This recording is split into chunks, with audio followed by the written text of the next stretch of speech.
نا وہ کوشچنز آ رہے تھے مجھے کہ وسوسوں نے بہت تنگ کیا ہوا ہے انفارچونیٹ مسلمانوں کو، اور سبحان اللہ ایسے ایسے کیسز بھی میرے پاس ہیں جو میں آپ سے کچھ انشاءاللہ شیئر کروں گا ان ڈیو کورس، کہ جس میں بندہ حیران ہو جاتا ہے کہ اتنے زیادہ وسوسوں کا شکار بھی ہم لوگ ہو سکتے ہیں، جس کو نارمل میں یا سائنٹیفک لینگویج میں ہم آبسیسو کمپلسیو ڈس آرڈر بولتے ہیں، OCD بولتے ہیں۔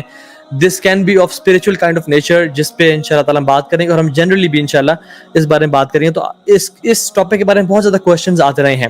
ایک میں نے ویڈیو بنائی ہے رینڈم جو میں نے کویشچن آنسر کیا تھا، لیکن I really wanted to cover this topic in detail, تاکہ جس کو بھی وسوسے آتے ہیں، چاہے نماز میں، چاہے عام لائف میں، چاہے اللہ تعالیٰ کے بارے میں، چاہے کفر اور اسلام کے بارے میں، بہت سے لوگ پوچھتے ہیں کہ میں کہیں کافر تو نہیں ہو گیا، کیا میں مسلمان میں کی حالت میں ہوں؟ اور سبحان اللہ وہ اس حد تک وسوسوں میں آگے چلے جاتے ہیں، ان کو شیطان بہکا دیتا ہے کہ تم تو کافر ہو گئے اور تم دوبارہ اسلام میں آنا پڑے گا، اور وہ اسٹیٹ میں پھرتے رہتے ہیں۔ اسی طرح سے نماز میں وسوسہ آنا، ایبولیوشن میں، طہارہ میں، واش روم میں اپنے آپ کو پاک اور صاف کرتے ہوئے وسوسے آنا کہ میں ابھی تک صاف نہیں ہوں، اور 8 10 گھنٹے لوگ اپنے آپ کو صفائی میں لگا دیتے ہیں۔ وضو کی حالت میں وسوسے آنا کہ انسان وضو کر اور کرتا ہی چلا جا رہا ہے کہ رک نہیں رہا، 2 گھنٹے کے لیے وضو کر رہا ہے وہ، اور اس کی سکن جو ہے نا وہ گلنے کو آ گئی ہے اور وسوسے میں تنگ کیا ہوا ہے۔ اور جنرل لائف میں بھی انشاءاللہ ٹیمپٹیشن اینڈ ڈیزائرز، کسی مرد کے بارے میں یا کسی مرد کو عورت کے بارے میں اتنا زیادہ وسوسے آنا اور اٹریکشن ہونا، تو ان کا کیا علاج ہے اور ان کی کیا سائنس ہے، کازز کیا ہیں، کیور کیا ہے، انشاءاللہ ہم انشاءاللہ تعالیٰ اس پہ بات کریں گے۔ Mainly we will talk about 4 types of وسواس in this live session انشاءاللہ تعالیٰ۔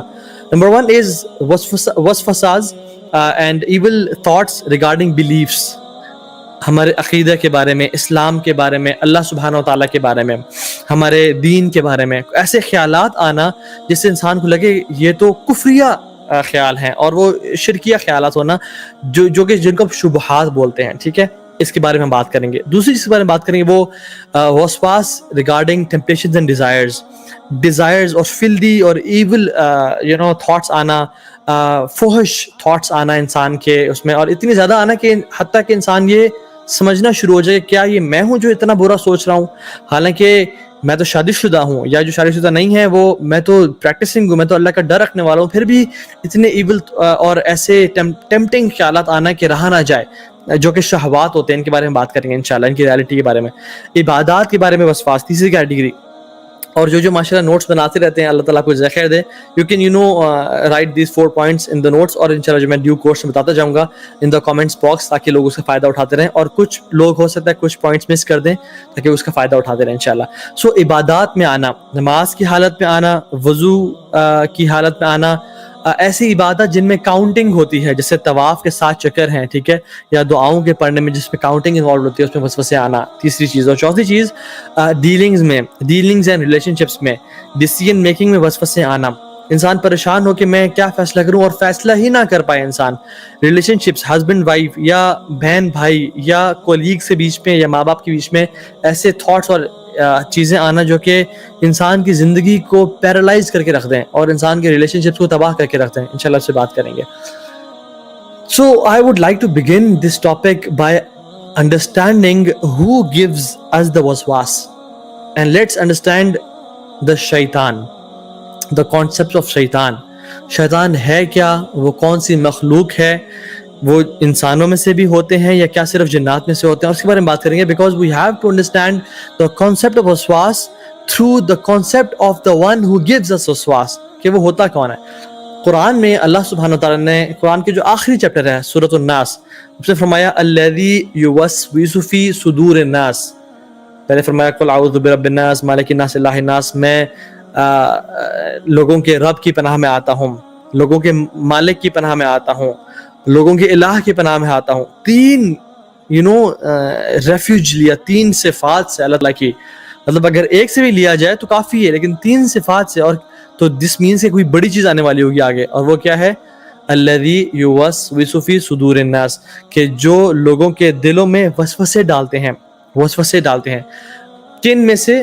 من الجنۃ والناس، جنات میں سے اور انسانوں میں سے۔ تو اس میں پتہ چلتا ہے کہ صرف جنات یا شیاطین وسوسے نہیں ڈالتے، بلکہ وسوسے انسان بھی ڈالتے ہیں۔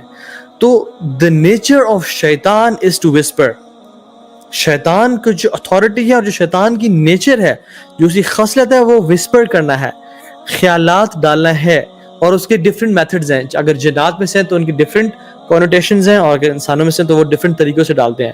رسول اللہ صلی اللہ علیہ وسلم نے فرمایا، ایک میں حدیث سناتا ہوں آپ کو. اللہ کے نبی صلی اللہ علیہ وسلم اپنی وائف کے ساتھ جا رہے تھے، اور اپنی وائف کے ساتھ جاتے ہوئے دو صحابہ ان کے ساتھ سے گزرے، اور وہ رات کا ٹائم تھا، اٹ واز پچ ڈارک. تو جب اللہ کے نبی آگے جا کے رکے تو پیچھے مڑ کے فرمایا علی رجلین، اپنے قدموں پہ رک جاؤ، یا علی رجلکما، اپنے قدموں پہ رک جاؤ، stand where you are, don't walk. تو صحابہ رک گئے. جب اللہ کے نبی صلی اللہ علیہ وسلم آئے اور کہا کہ یہ جو عورت میرے ساتھ ہے یہ میری بیوی ہے، اور ان کا نام لیا، تو صحابہ نے کہا کہ یا رسول اللہ واللہ، مطلب ہم تو سوچ بھی نہیں سکتے کہ آپ ہمیں ایکسپلینیشن دیں گے. You don't need to give an explanation. میں کہہ رہا ہوں یہ کہ ہم تو آپ کے بارے میں ایسے گمان بھی نہیں کر سکتے، برا گمان کہ آپ کسی اور عورت کے ساتھ جا رہے ہوں گے. تو رسول اللہ صلی اللہ علیہ وسلم نے پتہ کیا فرمایا؟ اس حدیث کا پارٹ ہے ان الشیطان یجری من بنی آدم مجری الدم، بے شک شیطان انسان کے جسم میں اس طرح گردش کرتا ہے جس طرح خون گردش کرتا ہے. رسول اللہ صلی اللہ علیہ وسلم اس میں ہمیں ایک بہت پروفاؤنڈ لیسن دے گا کہ ایک تو جو کنفیوژنز ہیں یا شک ڈال سکتا ہے شیطان، سے کلیئر کرنا چاہیے. دوسری بات، شیطان کی وسپرز کا بتایا کہ کس حد تک شیطان آگے جا سکتا ہے کہ تمہیں میرے بارے میں بھی کوئی وسوسہ دے سکتا ہے کہ رسول اللہ صلی اللہ علیہ وسلم اتنی رات ہو کے اس عورت کے ساتھ جا رہے تھے. اور شیطان کا بتایا کہ جس طرح خون ہمارے جسم میں گردش کرتا ہے. مجھے یہ بتائیں، کوئی جسم کا ایسا حصہ ہے جہاں تک خون نہ پہنچ رہا ہو؟ جنرلی خون ہر جگہ جا رہا ہے، آپ کو کہیں بھی کٹ لگے خون نکلتا ہے وہاں سے، وینز، آرٹریز ہر جگہ پہنچی ہوئی ہیں. تو شیطان بھی سبحان اللہ انسان کے جسم میں اس طرح گردش کر رہا ہوتا ہے، اور اتنا زیادہ کنٹرول وسوسوں کی اور ایول تھاٹس کی فارم میں اللہ تعالیٰ نے شیطان کو دیا ہوا ہے. اور شیطان جو ہے کوئی مخلوق نہیں ہے، یہ بات یاد رکھیں. لوگ سمجھتے ہیں کہ اوکے فرشتے ایک مخلوق ہیں، انسان ایک مخلوق ہے، اور شیطان ایک مخلوق ہے. نہیں، شیطان ایک کیفیت کا نام ہے. شیطان ایک ایول جن یا ایول انسان کا نام ہے. کوئی جن اگر بہت برا ہے تو ہم کہتے ہیں یہ شیطان ہے، اور انسانوں میں سے بھی کوئی اگر بہت برا ہے تو جیسے ہم کہتے ہیں تم تو شیطان ہو. ٹھیک ہے، تو شیطان کی مخلوق نہیں ہے، رادر یہ جنات اور انسانوں میں سے کیفیات ہو سکتی ہیں. جو ابلیس تھا وہ شیطان تھا، لیکن وہ جنات میں سے تھا. کان من الجن ففسق عن امر ربی، قرآن میں آتا ہے کہ وہ جنات میں سے تھا، لیکن ہم سے شیطان کیوں بولتے ہیں؟ Because of his evil nature and characteristic. تو پتہ ہی چلتا ہے کہ اگر جنات ایول ہو جائیں تو وہ شیاطین بن جاتے ہیں، اور اگر انسان ایول ہو جائیں تو یہ شیاطین بن جاتے ہیں. اور سبحان اللہ ہم فرعون کی اور حامان کی اور قارون کی خصلت شیطان والی خصلت ہے. they followed the tracks of